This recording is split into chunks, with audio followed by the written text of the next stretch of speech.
অনেক দিন আগে একটি ছোট্ট মেয়ে তার মায়ের সাথে এক গণেশ মন্দিরের কাছে বাস করত। ছোট্ট মেয়েটি ভগবান গণেশের খুব বড় ভক্ত ছিল। এই মেয়েটি রোজ ভগবান গণেশের মন্দিরে যেত আর ভগবান গণেশের কাছে প্রার্থনা করত। মেয়েটি বলল, সামনেই ভগবান গণেশের পুজো আসছে, পুজোর দিনগুলো খুব সুন্দর হবে।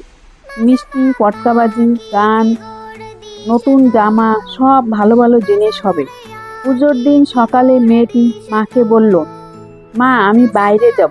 মা বললে, এখন নয়, কিছু টুকিটাকি কাজ আছে, সেগুলি করো, কাজ করে তবেই যাও। মেয়েটি তাড়াতাড়ি থালাবাটি সব ধুতে শুরু করলো। কিছুক্ষণ পর আমি থালাবাটি সব ধুয়ে ফেলেছি এবং আমি ঘরও ঝাড়ু দিয়েছি। এবার কি আমি যেতে পারি? তুমি এখনো উঠোনটা ঝাড়ু দাওনি। মেয়েটি তাড়াতাড়ি উঠোন ও ঝাড় দিয়েছে। এবার আমি যাই। মা বললে, এখানে দুটো লাড্ডু আছে, একটা গণেশ ঠাকুরের জন্য আর একটা তোমার জন্য। প্রথমে মন্দিরে যাবে, গিয়ে গণেশ ঠাকুরকে প্রসাদ দাও, তারপর তুমিও লাড্ডু খেও, আর তারপরে তুমি যেখানে ইচ্ছা যেতে পারো। ছোট্ট মেয়েটি মন্দিরের দিকে দৌড়ালো। সে তাড়াতাড়ি গণেশ ঠাকুরের সামনে একটা লাড্ডু রাখলো এবং বলল, তুমি তাড়াতাড়ি খেয়ে নাও, আমি অনেক মজা মাটি করে ফেলেছি, আর মাটি করতে চাই না।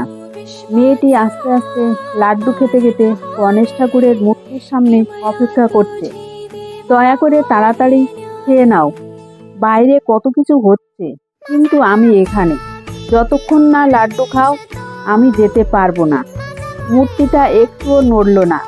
মেয়েটির চোখ অশ্রুতে জলজল করে উঠল। আর একটু পরেই তো সব অনুষ্ঠান শেষ হয়ে যাবে আর সবাই চলে যাবে। হে ভগবান, দয়া করে লাড্ডুটা খেয়ে নাও। কিন্তু লাড্ডু একই রকম থাকলো। সূর্য আস্তে আস্তে লাল হয়ে পশ্চিম দিকে ডুবতে শুরু করলো। কোলাহল থামলো, গান বাজনাও সব থেমে গেল। আমি একটু আনন্দ করতে পারলাম না, আর তুমিও এখনো লাড্ডু খেলে না, আর আমি এখনো বাড়িতেও যেতে পারবো না। আমি বাড়িতে যেতে দেরি করলে মা বকবে, এই বলে সে কাঁদতে শুরু করলো।